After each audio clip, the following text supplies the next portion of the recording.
Meus queridos amigos e irmãos, que a paz do Senhor Jesus permaneça conosco em mais uma tarde de estudos, mais uma tarde em que buscamos uma união com o pensamento divino. Queremos agradecer inicialmente a todos os senhores que fazem esta sala, agradecer a Deus, agradecer à Rede Amigo Espírita que nos abriga e àqueles que nos ouvem através da Rádio Fraternidade, componente da Rede Amigo Espírita. Queremos, de antemão, rogar ao Senhor do Universo que nos sustente na palavra, que nos sustente na verdade que o representa, que nos sustente em cima da doutrina dos Espíritos, como regulamentação da lei preexistente, trazida pelo Espírito Verdade à frente da pleiade de Espíritos amigos que o seguem. Inicialmente, nós queremos dizer apenas algumas palavras para iniciarmos a tentar responder às perguntas, às dúvidas dos nossos companheiros. Nós entendemos o quanto é difícil estudar a doutrina dos Espíritos. Infelizmente, ainda estamos humanos e criamos os sistemas que muitas vezes enveredam por caminhos tortuosos àqueles trazidos e ensinados por Jesus. Sabemos que a doutrina é perfeita como perfeito foi Jesus, como perfeito é o Cristo, que está derramado sobre nós, dando-nos as condições de profetizarmos e de termos visões. Se alguma falha existe, esta falha é nossa. Esta falha é dos humanos que representam, através do movimento espírita, essa doutrina maravilhosa. Portanto, nós temos que admitir que a doutrina em si ela é completa. Inclusive quando o codificador nos deixa à vontade para irmos em busca dos complementos que naquele instante ele não poderia, ou a humanidade não teria condições de absorver.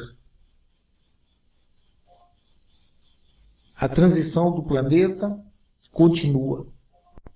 A nossa evolução como espíritos eternos, idem.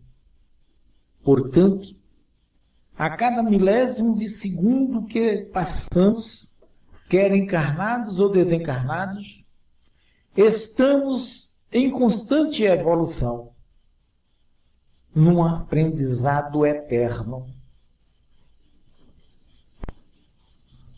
Hoje, mais uma vez faremos tiraremos as dúvidas deste que vos fala, como a dos senhores que nos perguntam. Logicamente, trocando ideias, trocando informações, e esperamos em Deus. Realmente, ao término desta sala, sairmos daqui cheios da graça, da luz, da paz e do amor trazido por Jesus e mantido pelo Cristo que está entre nós. Por favor, Xanri, Arnaldo, Coloquem a primeira pergunta para que nós possamos realmente dar início aos nossos trabalhos. Isto sem antes dizer aos senhores: participem. Para isto estamos numa sala de... O Arnaldo pergunta: o termo incorporação pressupõe que é o espírito comunicante adentra o corpo do médium. Alguns espíritas têm preferido falar psicofonia para evitar esse mal entendido. Porém, em nível de corpos perispirituais, não ocorre uma interpenetração fluídica? Isso não poderia ser entendido como uma verdadeira incorporação de corpos fluídicos? Meu querido Arnaldo, inicialmente nós precisamos entender que incorporação quer dizer dentro. Esse prefixo in significa dentro. A ciência hoje já prova que não pode dois corpos ocupar o mesmo lugar ao mesmo tempo. Como poderia dois espíritos estar no corpo ao mesmo tempo? O termo correto é a psicofonia. Evita-se todos os males entendidos, os maus entendidos. Quando você fala em corpos perispirituais, você fala nos corpos mentais, dentro. Nos corpos dos desejos, estão falando pelos esotéricos. Significa dentro. Porque nós, como espíritas, estamos muito ligados ao que diz a Bíblia, com Paulo de Tarso, com Jacó. Então, como poderia dois espíritos estar no corpo ao mesmo tempo? O termo correto é... Ele fala dos corpos e que o codifica nomear aquele corpo. Todos nós sabemos que o universo ele é composto de energias. E na época da codificação era tido como fluido ou fluido. Somente algum tempo depois veio um novo cientista a afirmar que era energia. Mas esse fluido é uma das fases da energia. Em a Gênese, nós vamos ver que esse perispírito é a mais perfeita combinação do fluido cósmico universal em torno da alma. Quando estudamos mediunidade, nós vamos perceber que esse corpo fluídico ou energético é a pista de pouso para os espíritos comunicantes. Para que haja a comunicação, há uma ligação entre os perispíritos do espírito comunicante com o do médium, que expande o seu perispírito através de um exercício, e o espírito também expande o seu perispírito, para que haja a fusão de ambos e o espírito comunicante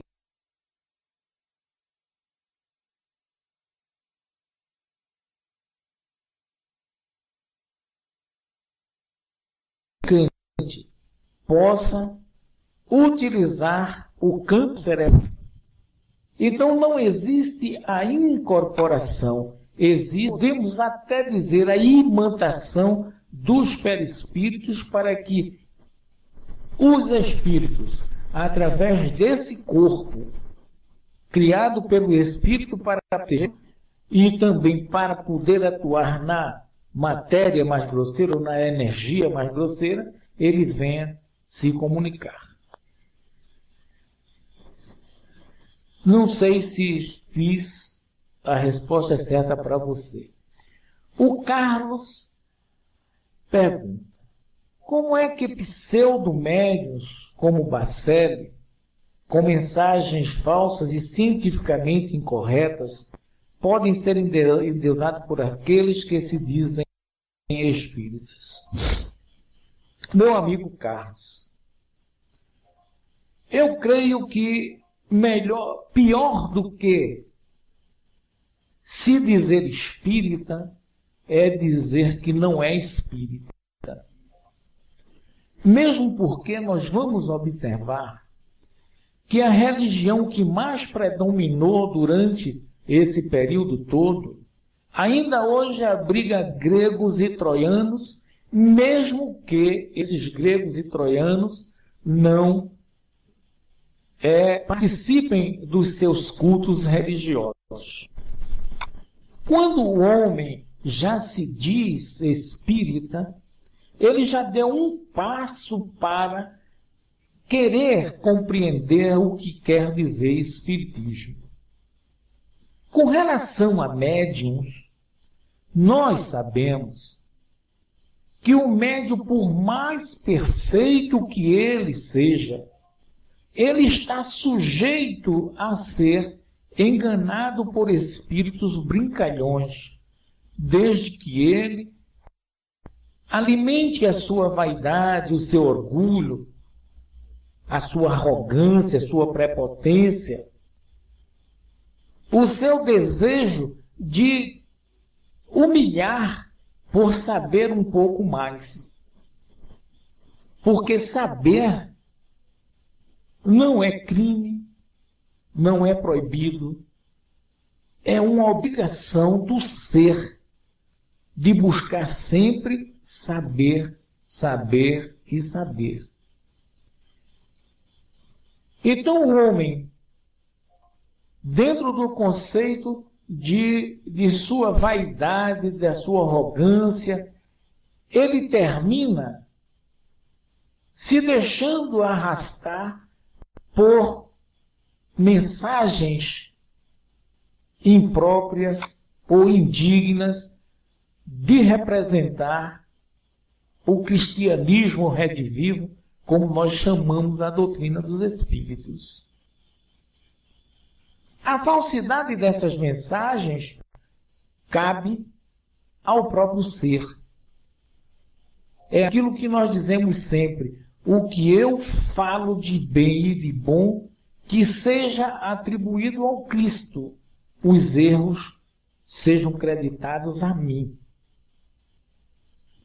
Uma outra coisa que eu vejo é que em determinados momentos, como nós citamos, em 1850 e alguma coisa, 7, quando o professor Rivaio diz que o universo é composto de fluidos,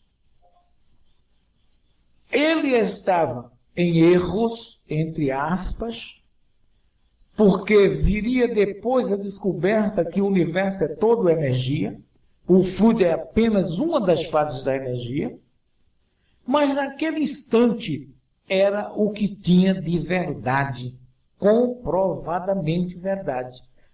Podemos dizer, estava o codificador a caminho da descoberta final. Tanto é que nessa mesma obra que faz essas citações, ele faz uma leve referência que não deixa de ser energia. E a energia foi descoberta, como todos os senhores sabem. Quanto a ele, essa observação dele ter falsificado mensagens atribuindo a A, B, a C, isto aí nós vamos ver dentro da nossa doutrina, infelizmente, como dizíamos no início da nossa conversação, porque a doutrina, apesar de ser perfeita, ela tem como arauto homens que estão sujeitos a erros. O movimento espírita é um movimento feito por humanos,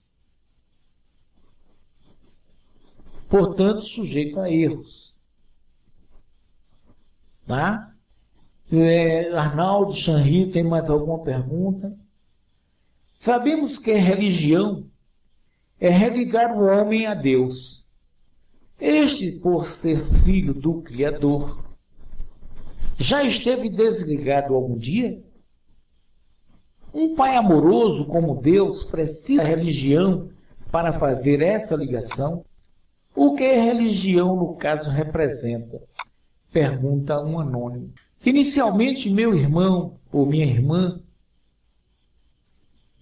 você está corretíssimo quando diz que religião é religar o homem a Deus.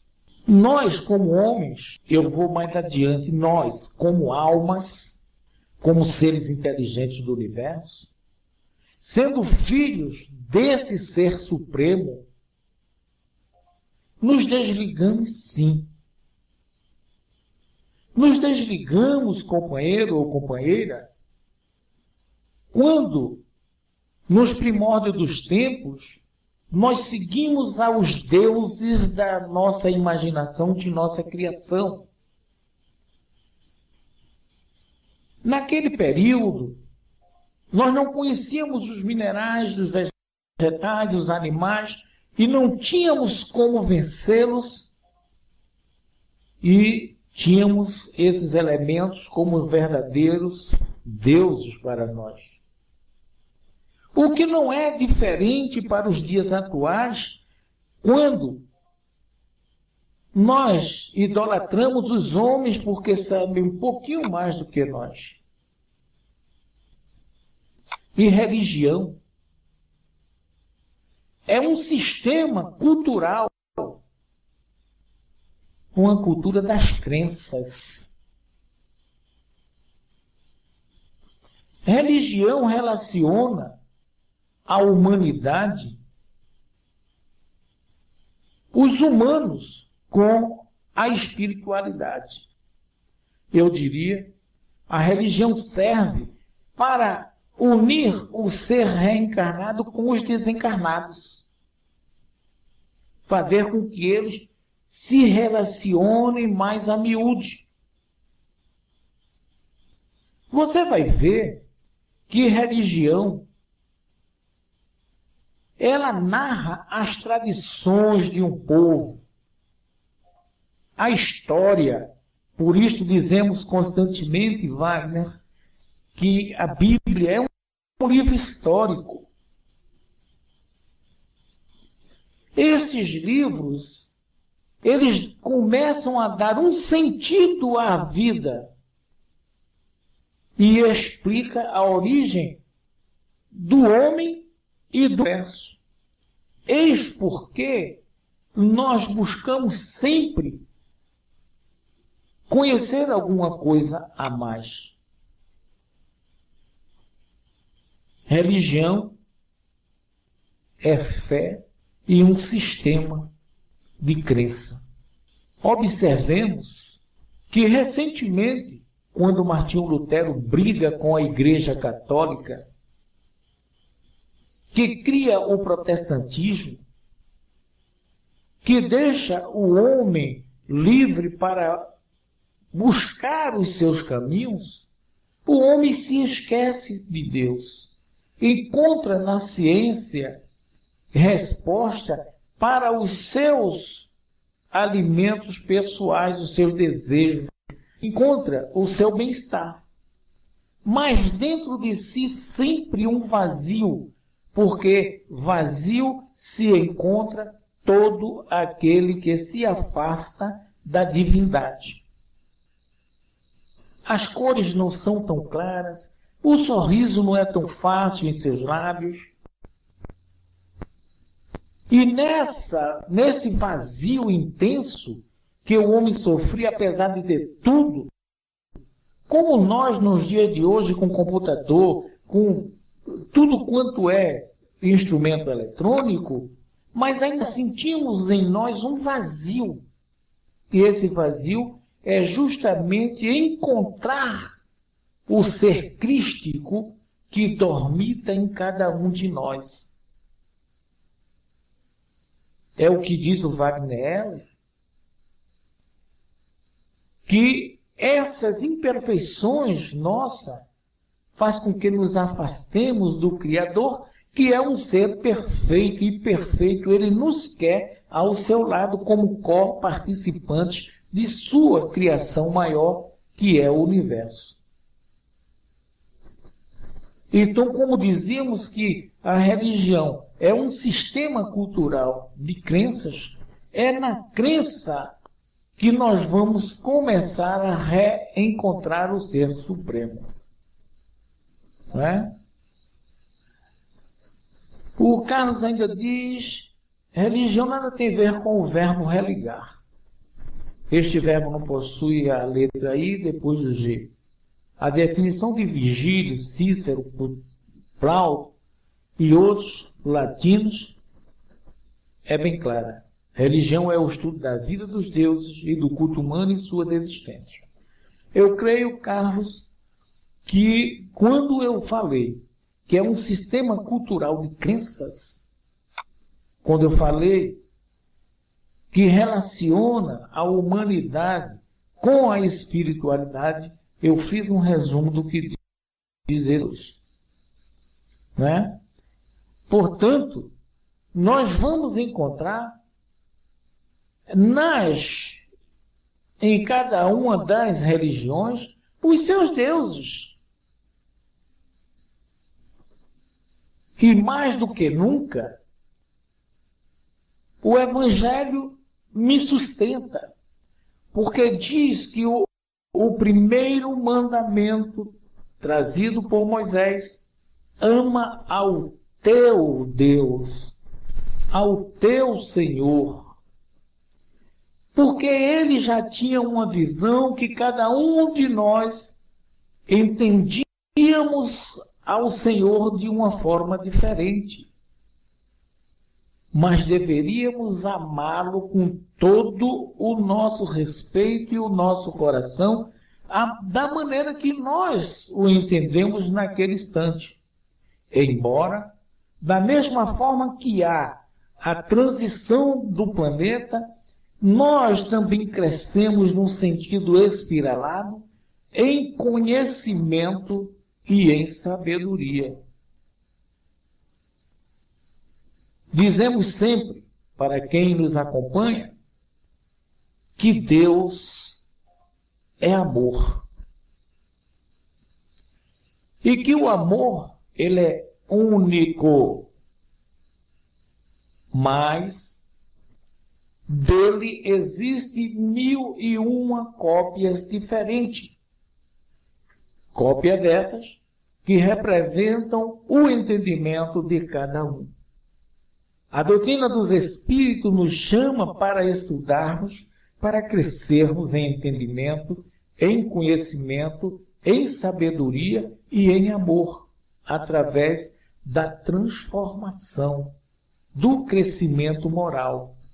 Sendo assim, nós vamos um dia dizer que estamos uno com o Senhor dos universos, do universo. Arnaldo diz, sim, um bom pai, no caso humano, jamais se afasta de seu filho. Porém, é natural ver filhos se afastando do pai. Com certeza, Arnaldo.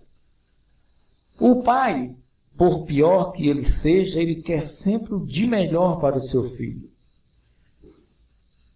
Mas dizem que se conselho fosse bom, seria vendido. E geralmente as pessoas não querem seguir conselho. Né? Não querem seguir conselho. Assim ele se afasta das orientações sadias que o pai lhe passa.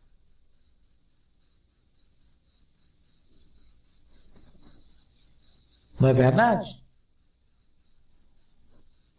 Um dia, ele vai sentir a ausência daquele conselho amigo e vai clamar cabe aos pais estarem prontos para receber os filhos, como fala o Evangelho, a respeito daquele que, não atendendo o pai, pediu a sua parte, sumiu no mundo, gastou tudo e sentiu-se disputando a alimentação com os porcos. Lembra-se? Na casa do meu pai, eu não passava por isso. E cremos que o pai que é pai, a mãe que é mãe, que ama o seu filho, ele está sempre pronto a recebê-los de braço aberto, tenha ele errado como for. Não é conivente com os seus erros, mas abraça-o, tentando retirá-lo do lamaçal em que rasteja e fazê-lo voar com umas andorinhas singrando os altos céus. O Tico pergunta se os sacerdotes judeus que tramaram a morte de Jesus eram filhos de Deus. A quem esses sacerdotes estavam ligados? A Deus ou ao diabo? Meu amigo Tico, você já diz em sua pergunta parte da resposta que lhe será dada. Você fala os sacerdotes judeus, que era realmente o povo que trazia consigo a incumbência dos ensinamentos do universo, do Senhor. Eles sabiam que haveria de vir um sacerdote que suplantaria todos eles em conhecimento. Tanto é que João o Batista, quando batiza a Jesus, diz que aquele é o que haveria de vir e que ele, João Batista, não era digno de amarrar as suas sandálias. No entanto, era muito cômodo para os sacerdotes o acordo que ele tinha com o Império Romano. Ninguém mexia com ninguém, todo mundo levava numa boa sua. Quando eles sentiram que Jesus, a primeira coisa que fez foi condenar o comércio, e esta é uma das razões pelas quais Moisés proíbe a comunicação com os tidos mortos, eles não gostaram porque ia acabar com a sua mamata. Os sacerdotes, eles não estavam ligados ao diabo, porque o diabo é uma figura decorativa, alegórica. O diabo, ele não tem, como dizem os nossos amigos de outras religiões, doutrinas, seitas, o poder que tem esse ser chamado Deus. E dizemos que nós somos deuses, como afirma Jesus, pela infinita misericórdia do Senhor. E demônios, diabos, Satanás, pela nossa própria culpa. São os nossos pensamentos, nossos erros, as nossas ações que nos levam à prática de infrações contra a lei do universo e vamos nos afastando do ser supremo ao qual conhecemos como Deus. Não é? O Carlos diz, Deus a Marisa fala que o Criador é Deus. Nós criamos. Ô Marisa, tem alguma coisa com relação a isto? Que esta palavra, Criador, se refere ao Ser Supremo. E Criador ao Ser menor. Tá? Então seria ele o criador e nós os criadores, os coparticipantes de sua grande obra. Acontece que nós precisamos discutir com mais carinho: Deus é criador? Nós somos criacionistas? Vem a pergunta. Porque alguns segmentos falam que nós, as almas viventes, somos a emanação do Ser Supremo. Os espíritos dizem ao codificador que não tem forma. No caso, nós, como alma, somos como uma centelha. Então, somos um campo energético. Podemos dizer que somos parte deste Ser Supremo? Sim, porque ele é a energia suprema que movimenta todo o universo.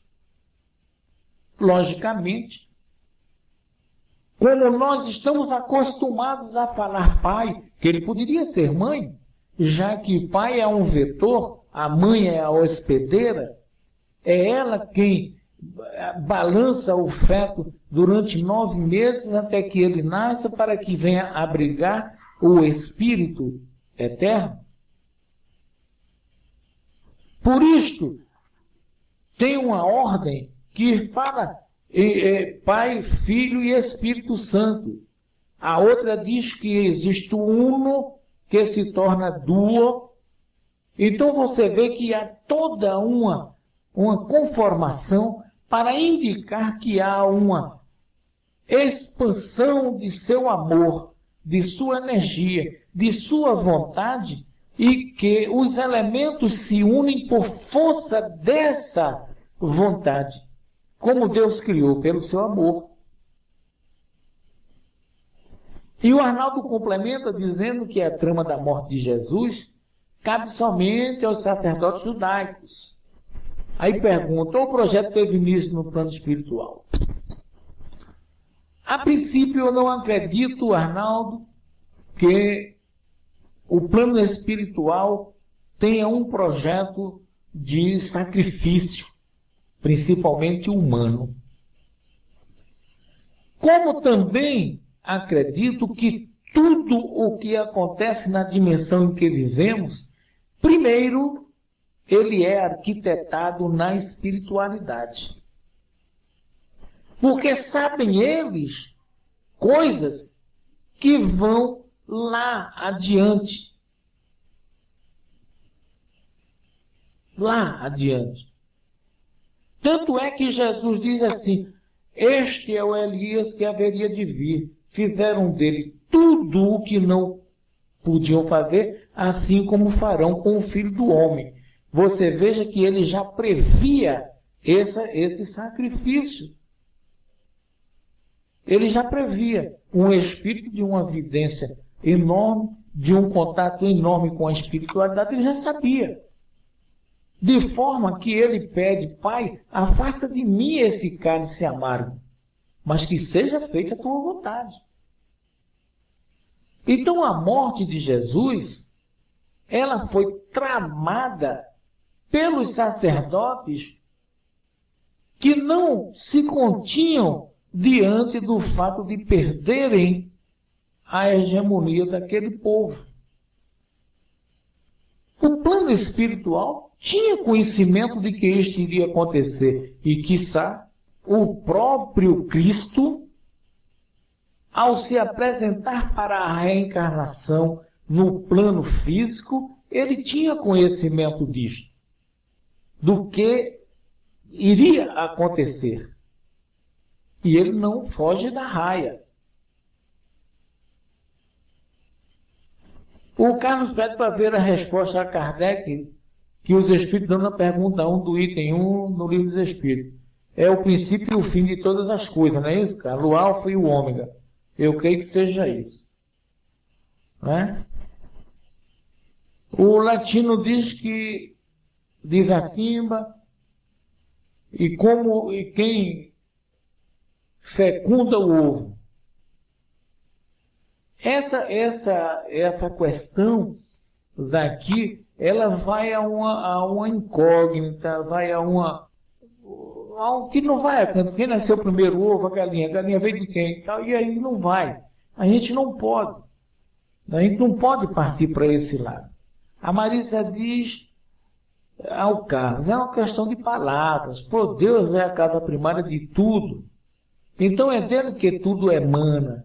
Nós manipulamos o que foi por ele. Acabamos de falar, não é, Marisa? Que realmente nós somos a emanação desse Ser Supremo. E a partir dali, ele nos dá o direito, nos dá a obrigação até de crescermos por nossa própria, por nossos próprios meios, através da manipulação dos elementos que compõem o universo, das energias, em todas as suas fases, as suas instâncias. Ainda por cima, ele cria um corpo físico onde o cérebro tem a mesma configuração do universo. Então, o universo é o macro, o nosso cérebro é o micro, para que nós possamos aprender a caminhar no macro através do micro. Não é? Vem mais. Obrigado, Carlos. Criar pelos filólogos é um termo que não existe, eu não tenho culpa. Mas é muito utilizado isso, Carlos. Eu não recordo de onde, mas é muito utilizado. O Arnaldo diz que existiam profecias datadas de séculos anteriores. Por isso falou em projeto e não arquitetação. Arnaldo, vamos observar uma coisa. Dentro da maçonaria, chamam Deus o grande arquiteto do universo. Se você pegar a Bíblia católica, você vai ver que em Gênesis, o Senhor diz faça-se. Não está escrito e Deus criou, e o Senhor criou, e o Senhor criou. Não. Ele diz e o Senhor disse faça-se. Essa palavra reverbera em todo o universo até os dias atuais, determinando que eu e vocês que aqui estão comigo façamos a nossa parte dentro da participação criativa e evolutiva do plano em que estamos vivendo. Então você vai começar a perceber, tá? Você vai começar a perceber que existe uma arquitetura para tudo e ele é quem arquiteta. E deixa para nós a incumbência como espíritos, como seus construtores, a realização do projeto. E enquanto esse projeto não se encontrar perfeito como perfeito está a sua arquitetura, nós estaremos retornando para refazê-lo. E o amigo diz, você acha que aqueles sacerdotes assassinos são os maus lavradores citados por Jesus na parábola? Pode ser. Pode ser. Pode ser porque a gente vai observar que ele fala das sementes que caem no terreno árido, as que caem no terreno de espinhos e as que caem no terreno fértil. Então a semente maior do Senhor são os ensinamentos que levam os homens a crer num só Senhor.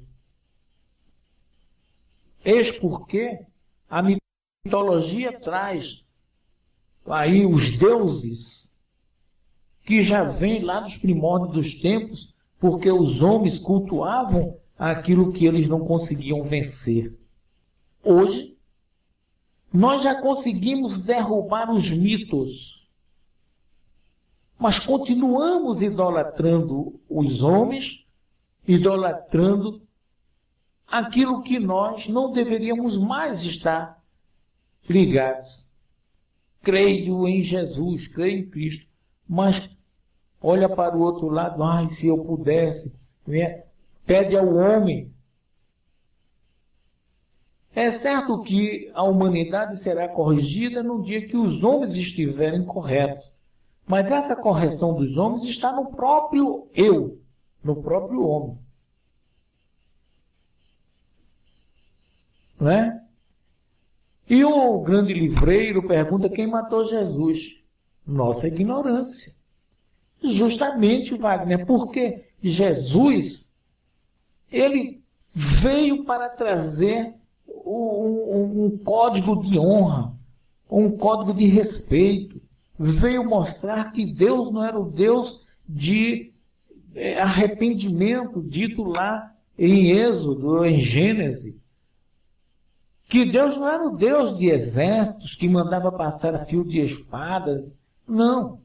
Que aquele código daquele instante foi criado por homens para poder conter homens de duras serviços.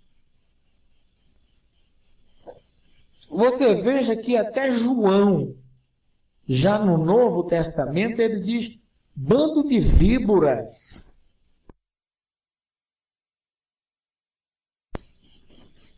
Com esses elementos, Wagner, que você... Bando de víboras, quem vos mandou aqui? Mas aquelas víboras, eles foram tocados e vieram a João para serem batizados em água. Porque eles tinham conhecimento que viria aquele que batizaria em fogo, quer dizer, em espírito. Como batizados foram aqueles que estavam reunidos, que é tido no dia de Pentecostes, quando as línguas de fogo, isto é, os espíritos, desceram sobre eles, visível a todos que ali estavam, eis aí também a mediunidade dentro da Bíblia, né? E eles falaram línguas diferentes. Por que línguas diferentes? Porque vamos dizer que ali estava brasileiro, inglês, francês, e cada um falou dentro de sua língua para o seu povo. A mesma coisa. Não é? Viveu há 2000 anos. Jesus viveu há 2000 anos. Assunto obsoleto. Não seria melhor cogitarmos dos conhecimentos atuais dos que o estudam? Eu concordo. Mas eu sempre digo, fazendo uma ilustração, com a escola de samba do Rio de Janeiro, que saiu falando sobre o Apocalipse. Foi proibida de apresentar um carro alegórico aonde mostrar a grande hecatombe, a mortandade dos judeus. O carnavalesco cobriu o carro de preto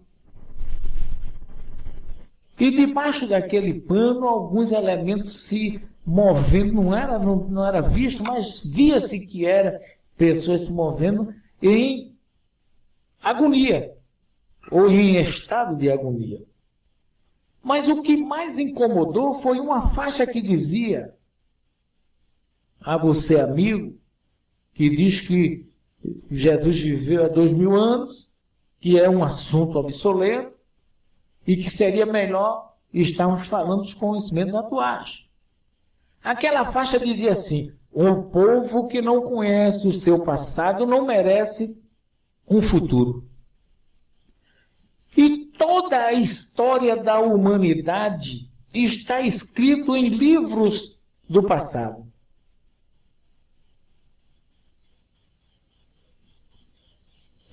Portanto, nós que somos eternos estudantes, não só do conceito espiritual, mas estudantes mesmo dos assuntos acadêmicos, nós procuramos entrar numa escolinha, aprender a conhecer as letras do alfabeto, os números, porque esses estudos preliminares do primeiro grau menor, ele vai nos servir dali até a nossa passagem para o mundo dos espíritos. Porque não faz-se um problema de geometria se não conhecer a aritmética.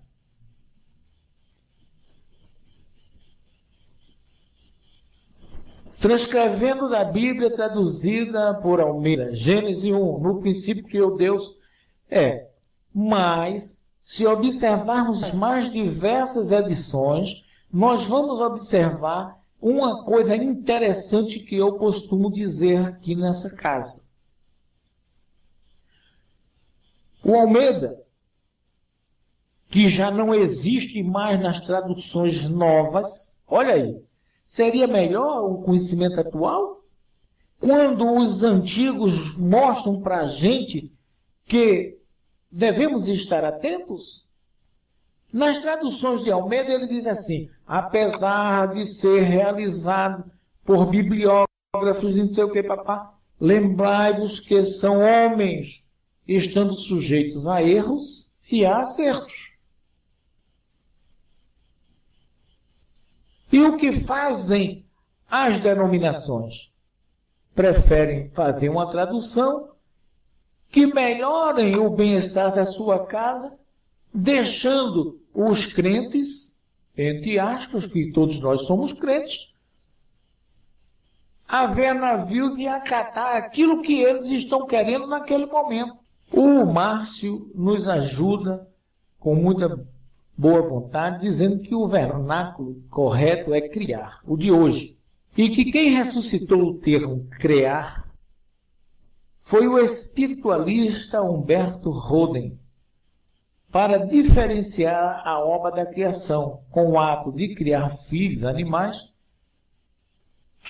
o de sustentar ou propiciar a existência. Obrigado, Márcio. É disso que nós estamos precisando. Foi feita uma pergunta pequena acima que eu passei por cima dela, sobre evocação dos espíritos. Deixa eu ir lá em cima para a gente ver isso. Foi feito por quem? Foi por quem, meu Deus? Deixa eu ver aqui, por favor. Me desculpe, mas eu estou vendo a discussão, o debate aqui. A Xanri coloca de um anônimo, provavelmente. Podemos evocar espíritos em casa? Olha, é difícil a gente fazer esta pergunta sem nos alongarmos na resposta. O codificador diz que é preferível fazer uma evocação numa reunião do que deixar que as comunicações sejam naturais. Por quê? Na evocação, você clama a alguém que se aproxime de você para a comunicação. Logicamente, esse alguém já tem alguma coisa que você é conhecido. É mais difícil de ser enganado. Com relação à mediunidade em casa, existe uma coisinha dentro da doutrina que mediunidade só deve ser exercida dentro das... E como nós vamos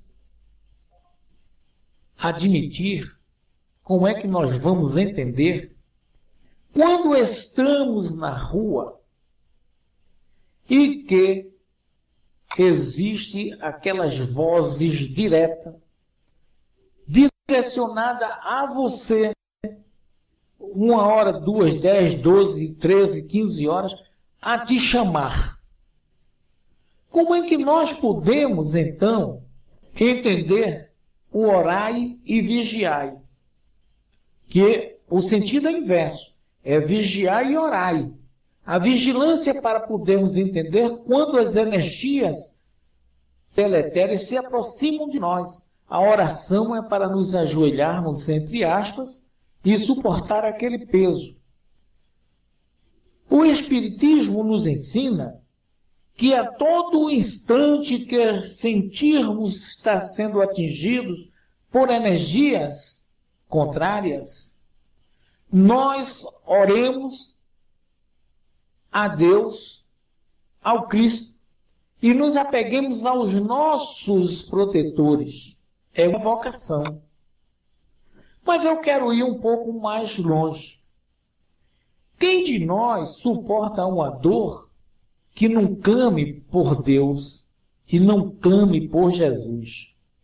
Não seria isto uma evocação? Ai, meu Deus! Meu Senhor Jesus, ajuda-me! Não estaríamos clamando, evocando?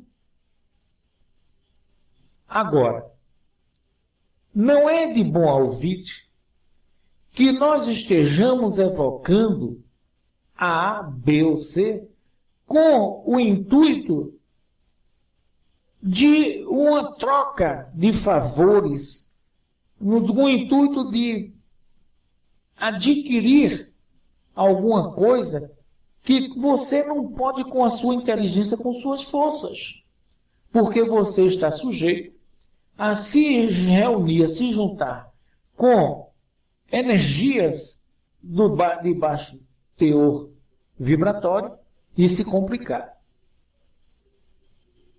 Né? A fraterna diz, tem uma coisa que ela não consegue entender.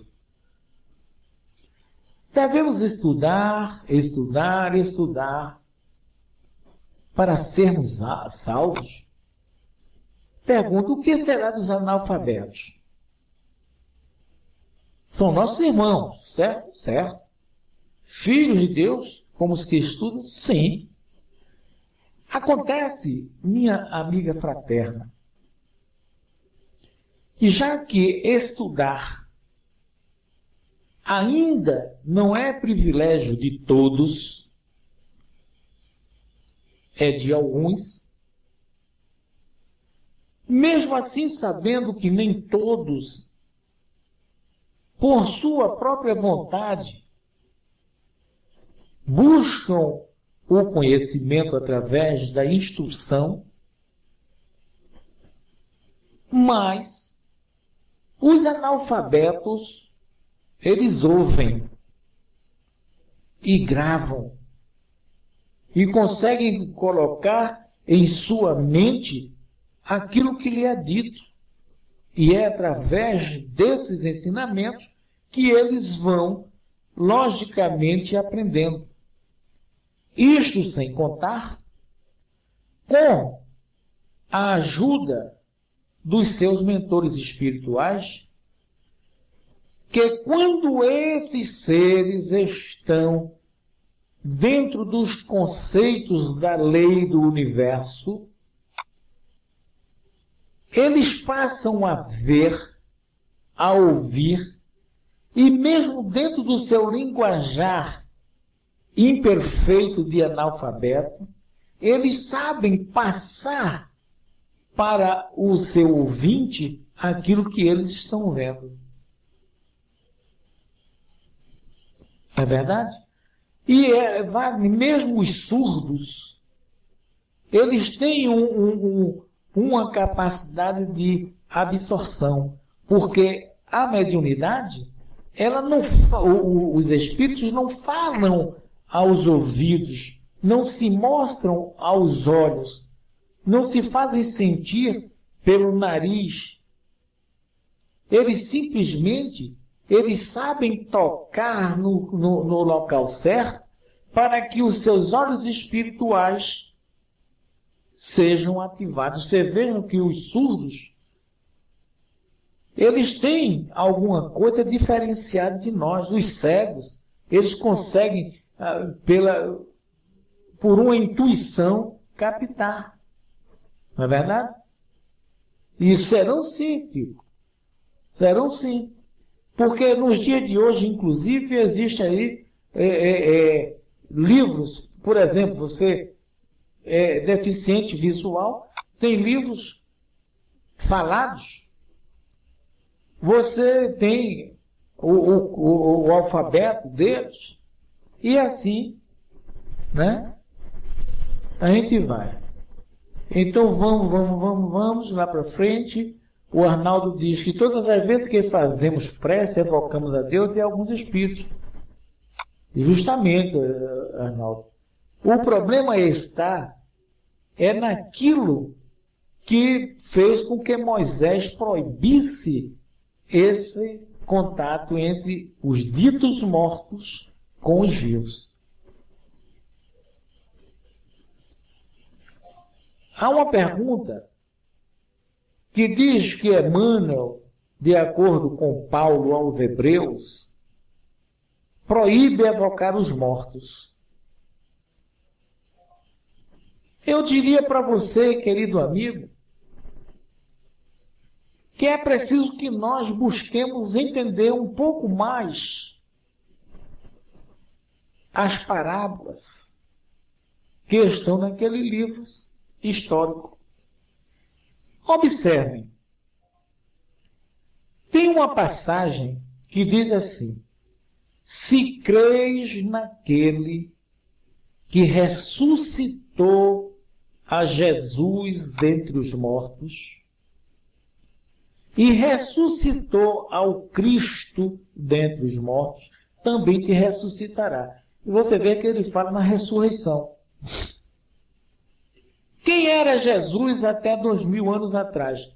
Um emérito desconhecido, porque ele não existia. E o Senhor trouxe-o da espiritualidade para que ele aparecesse na carne como Jesus, sendo o templo do Cristo. Ao desencarnar, ele faz surgir daquele corpo o Espírito, o Cristo. Então, é questão de semântica para um entendimento maior. E disse Jesus: Deus, o meu Pai, não é um Deus de mortos. Por que perguntamos? O que é que não tem vida no universo? Aos senhores, a resposta. O que é que não tem vida no universo? Tudo é vida. Tudo é vida. Por que falar que só pode evocar espírito no centro espírita é fácil aqui no Brasil? Mas e os nossos irmãos, como exemplo, europeus que não têm centro espírita, como ficam?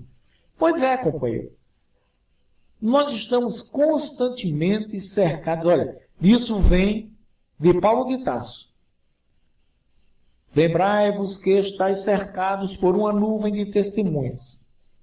Vem a codificação dos Espíritos, diz: estáis cercados por espíritos que por vezes direcionam teus passos.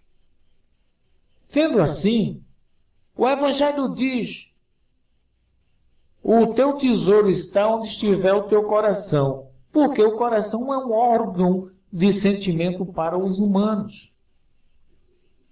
E quando você emite as energias através do seu coração, você vai viver ódio ou amor. Então o teu tesouro está ali. E você automaticamente vai se ligar com as formas, pensamentos já concretizadas no universo. Porque todos sabem que o universo é energia. Que a energia, ela, quando adensada, ela forma uma matéria densa. E que é alimentada por nossos pensamentos. por nossos sentimentos. O Edu diz que no Livro dos Médiuns há várias orientações sobre os critérios necessários para a evocação. Se, e somente se, todo o grupo tiver as condições de conseguir entender esse e cumprir esses critérios, então não serão vítimas de engodo. Caso contrário, o risco é enorme. Sim, Eduardo, com certeza. Mas aqui nós estamos nos referindo à evocação de um modo mais comum. E eu sempre faço referência a isto. Qualquer dor que nos toca, ai meu Deus, é uma evocação. É chamando Deus para perto de você para aliviar suas dores. Ai meu Jesus, ajuda-me. Isso é uma evocação. E você o faz em qualquer lugar onde você esteja. Agora, qual é a tua vibração no momento? Hein? Qual é a tua vibração? Porque muitas vezes você está, Senhor, está no Evangelho. E não alcançarão porque ele está somente dizendo da boca para fora. Não é? Vamos lá na frente. Positivo, Wagner. Esses defeitos, esses problemas é do corpo físico, como a surdez, a cegueira, é do corpo físico, mas o espírito não tem nada a ver. Quanto a esses espíritos que foram mentores de Chico, de Divaldo e de outros, é preciso também que nós entendamos que, apesar deles estarem num patamar, num degrau mais elevado, e que para nós são espíritos da alta escola, mas a doutrina nos diz que não, eles apenas são um pouco mais protegidos. Com relação a prováveis erros, a ciência está aí, ombreando com a religião, ou com a doutrina, com a seita, com o que quer que seja, justamente para comprovar. A religião anuncia, ela toca a trombeta, esperando que o Senhor venha e determine. Por isto o codificador diz que no dia em que ela estiver apontando para um lado e a ciência para o outro, deixe a religião e siga a ciência. No entanto, até hoje não vi necessidade disto. Agora tem sim a companheira que fala de estudar, estudar, estudar. Porque é estudando que nós quebramos os paradigmas, que nós deixamos de lado o princípio das coisas. Não falo do Deus como diz o número 1 do Livro dos Espíritos. Que, inclusive, quem tanto lê sabe que essa pergunta feita pelo codificador, a resposta foi dada pelo próprio codificador em virtude das observações de todas as respostas que foram dadas a ele pelas perguntas. Os espíritos nada disseram. Tá? Então a gente vai ver isso. Tá? Vamos ver lá. Deuteronômio é livro israelita e não cristão. Aí eu pergunto, quem não é cristão? Se não somos cristãos, o que somos? Porque esse nome Cristo, ele foi praticamente criado por Paulo de Tarso, quando ele sentiu que Jesus, em toda a sua trajetória, ele transcendeu a humanidade. Então ele criou esse termo Cristo. O ser crístico. E que Jesus diz, podeis fazer tudo o que eu faço e muito mais. Indicando que aquilo que ele fazia naquele instante não era coisa de sete cabeças para nós. E queríamos fazer muito mais, porque nos dias atuais, já 2013 anos daquele período em que ele esteve conosco, já deveríamos estar bem adiantados. E Paulo, aos Coríntios, ele diz, eu vos alimentei com leite, já era para vós estar se alimentando com comida sólida. Olha só a referência.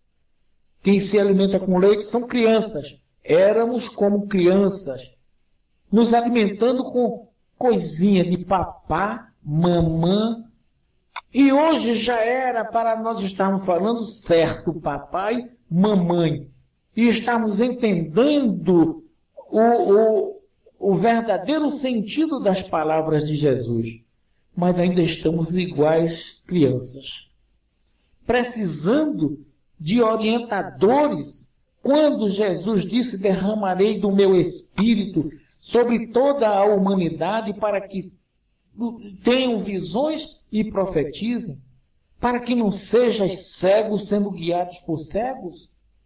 Mas não, nós preferimos por acomodamento, irmos às casas, ouvirmos, não perguntamos, como nesta sala estão todos participando, perguntando, por que não ter em nossas casas esse tipo de reunião? Para tirar dúvidas. Eu acho que isto é o que iria acrescentar alguma coisa em nós. Não é verdade? Sim, há o Espírito Verdade que veio, que é o próprio Cristo. Tá? É o próprio Cristo. Ele vai e entrega os frutos de toda aquela colheita daquele período ao Senhor e diz, pronto, Senhor, pronto, agora tu vem à minha direita. Ele, não, eu quero retornar para ensinar aqueles que comigo estavam, e isso confirmando o que ele diz, não existe um só pastor que no final do dia sinta falta de uma só de suas ovelhas que não retorne ao caminho para encontrá-la. E Jesus prometeu o seu Espírito derramado sobre nós. O Espírito está derramado, a verdade está no ar. Eu costumo falar de um livro não espírita chamado Profecia Celestina, aonde o autor, ele diz, por que buscais energia numa discussão com o teu próximo? Por que disputar as energias quando tu podes escolher essa energia da fonte universal? Não é? Por quê? Sim, o Cristo vem de Krishna, mas também houve entre os essênios um mito chamado Crestos, com a mesma história. É aqui que a gente precisa entender uma série de coisas que não vou comentar para não embolar o meio de campo e criar mais confusão. Né?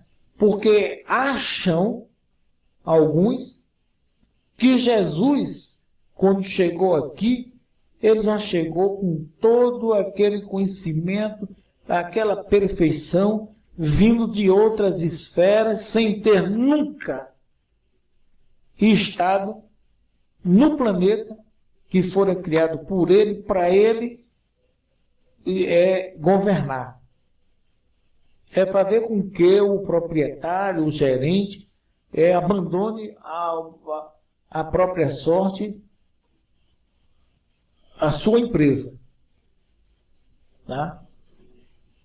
E, diante de tantas coisas, a gente vai ver um dos seus, das suas parábolas, dizendo que o Senhor mandou o primeiro, mandou o segundo, e mandou o seu filho e foi maltratado também.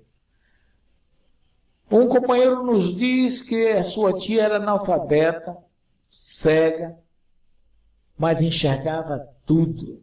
Foi uma criatura boníssima, caridosa, se dedicou ao espiritismo durante 78 anos. Ela foi um exemplo na cidade de São João da Boa Vista. Com certeza. Porque está aqui, fraterna, analfabeta. Mas você, minha querida amiga, que trabalha com o cérebro humano, você que trabalha com muita propriedade com o consciente, o subconsciente, com o inconsciente, que está aqui e que é espírita, que eu bem o sei, você sabe que todas as informações arquivadas no cérebro humano, elas são arquivadas energeticamente. O que você está vendo com os olhos agora, ela está sendo transformada em forma de energia para ser guardada no campo adequado, e quando há uma necessidade, ele é decodificado. A imagem aparece novamente na sua memória e você transmite verbalmente da forma como você entendeu. É por isso que essas pessoas tidas como analfabetas, elas trazem consigo conhecimentos milenares. Dizemos que nós somos um somatório de existências passadas. Sendo o homem um somatório de existências passadas, o seu passado, ele está contido no homem presente, no homem atual. Com a diferença que ele não tem acesso a essas informações, porque muitas dessas informações iriam atrapalhá-lo nos passos seguintes que ele tem que dar. Mas, quando necessário, ele vai buscar. De onde o homem vai tirar coisas que ele jamais estudou na atualidade?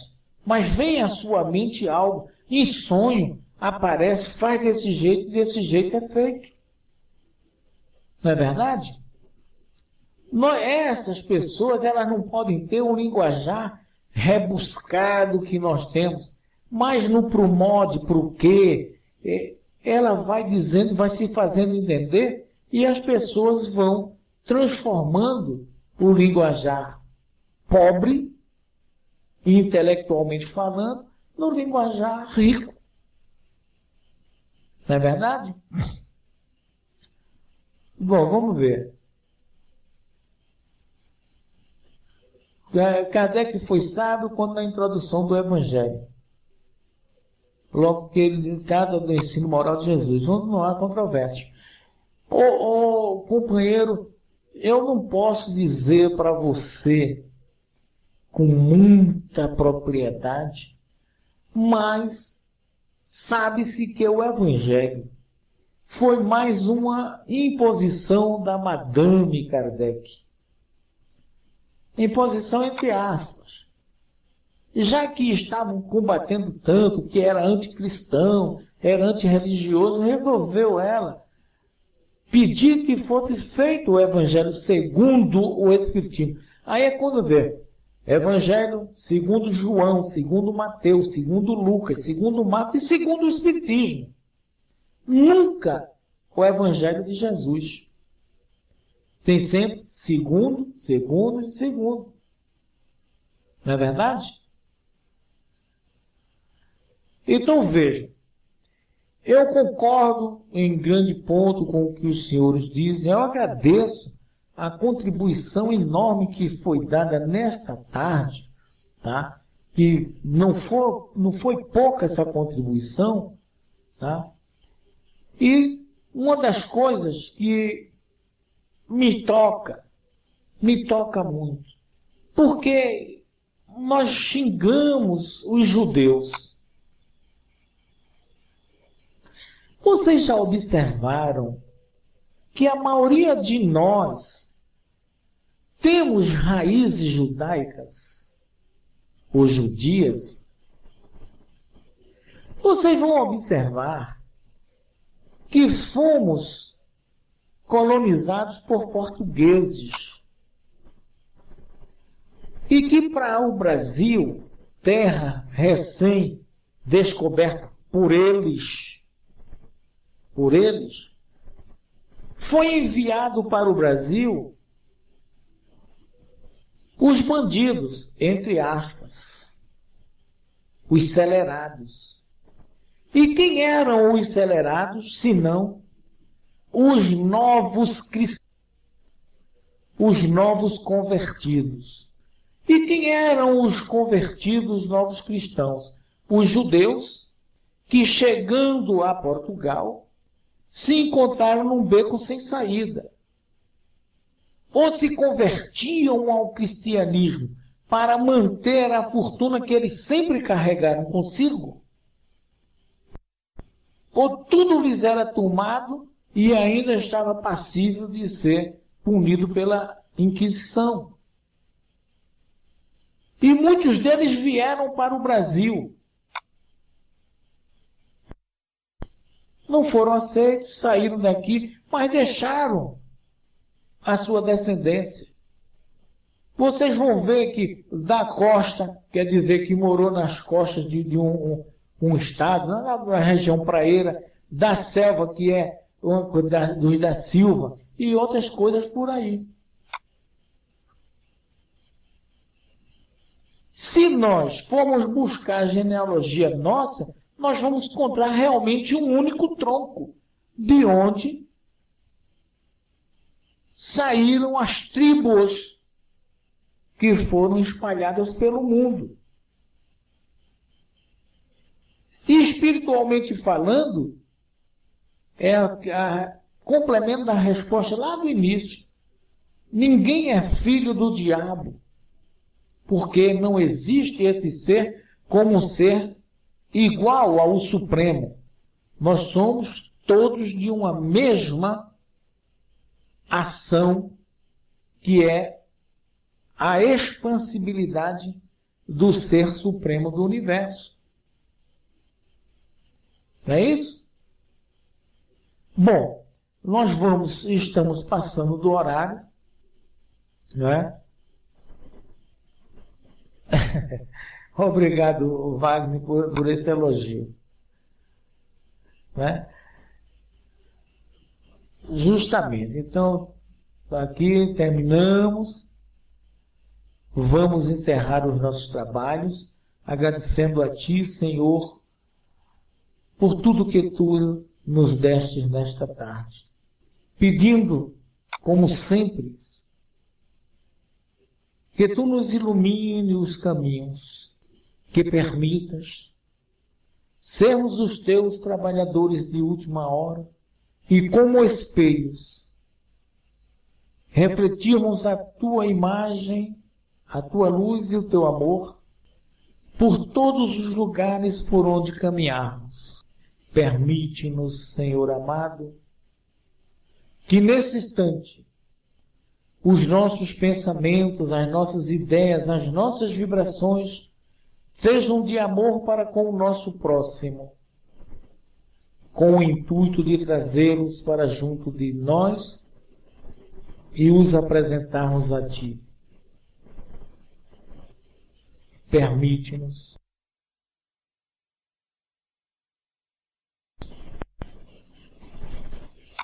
que esta vibração, aliviando as dores dos que sofrem, para os presídios, alimentando-os na fé e na esperança de um dia estarmos contigo. Permite-nos, então, que neste momento nos demos por encerrados os trabalhos da tarde de hoje, devolvendo a palavra à irmã que preside os trabalhos, em Tua santa e bendita paz. Que assim seja.